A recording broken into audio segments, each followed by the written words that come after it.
It is March 2014. I want to talk about another new paper of mine. So Matt Holian and I have recently finished a paper titled Household Demand for Low Carbon Public Policies, Evidence from California.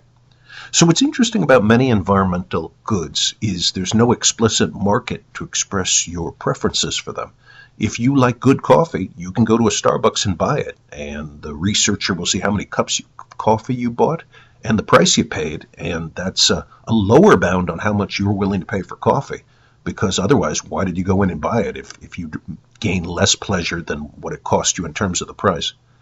In the case of environmental policies, we don't have explicit markets, and environmental economists have had to look for other ways to measure the intensity of preferences.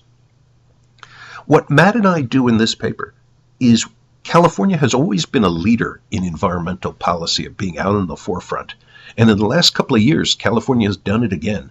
In 2006, then Governor Arnold Schwarzenegger and the California legislature enacted AB 32, this regulation intended to sharply reduce the state's greenhouse gas emissions. And in recent years, the voters of California voted in favor of high-speed rail. So in this paper, Matt and I use both survey and actual voting data to study the California populations who voted in favor of low-carbon public policies, where the low-carbon public policies we focus on is AB 32 and high-speed rail. In the case of AB 32, what happened was there was a ballot called Prop 23 that would have repealed AB 32. I realize this is a bit of a tongue twister, but the key thing folks should keep in mind is that the Californian voters, through direct democracy and our initiative system, had the opportunity to vote in binding elections on how they felt about AB 32 and about high-speed rail. And we use a variety of data sets to generate the following facts that I'd like to tell you about. Now, researchers never observe how individuals vote. Instead, what researchers in political science and economics observe is you observe for a voting precinct, which might have a couple of thousand people, what share of the voters in that precinct voted in favor of a referendum. And then you can also observe the census demographics of that geographic area where the precinct is located. And you can also merge in spatial attributes, how far it is from the city center, what's the population density there, what share of the local precinct is registered Democrat versus Republican. We also used microdata from the Public Policy Institute of California, who conducts regular surveys of households for a couple of thousand people, and asked them how they're likely to vote on initiatives and asked them about their demographics. And in this paper, we use all of that information. In the paper, we showed the usual results, which I've studied in the past. For example, that more educated people are more likely to vote in favor of low-carbon regulation. More educated people are more likely to be environmentalists. Perhaps the more novel results we find in the paper. We also find that political liberals consistently support carbon mitigation, both in terms of voting in favor of high-speed rail and in terms of voting against Prop 23 and supporting AB 32.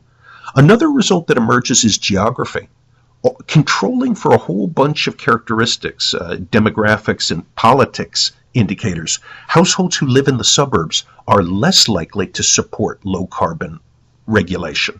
They're less likely to support high-speed rail and less likely to support AB 32. We argue that the reason for this is that suburbanites are self-interested, just as center city residents are. Suburban residents recognize that if you introduce cap and trade and you put a price on greenhouse gas emissions, suburbanites recognize that they're going to face a higher price of living their old lifestyle. I think the easiest way to see this is through a counterexample. Imagine a center city household who uses public transit and walks a lot, lives in a small apartment where they use little electricity, and is even a vegetarian. These center city residents face a very low day-to-day price, a very low marginal cost for voting in favor of AB 32 because they live a lifestyle that's not carbon intensive. In converse, the suburbanites recognize that they live a barbecuing, Hummer driving, big lawn, big house using lots of electricity lifestyle such that if carbon cap and trade raises electricity prices, these households are going to be paying more out of pocket for their old lifestyle. And anticipating this, they tend to vote against a low carbon regulation. In the case of high-speed rail, these high-speed rail stations connect to center cities, and suburbanites might have less access to these areas, to these stations, and might be likely to use it little. For example, in Los Angeles right now, people are saying that, yes, if high-speed rail is built, you can get to the LA station stop, but then how do you get from there to your suburban house? You might still be an hour and a half away from home when you get to the LA Center City station. So this study is in accord with national results. In national work I did with Mike Craig and others, we documented that liberal, richer, low-carbon congressional districts were more likely to vote in favor of the Waxman-Markey 2009 American Clean Energy and Security Act.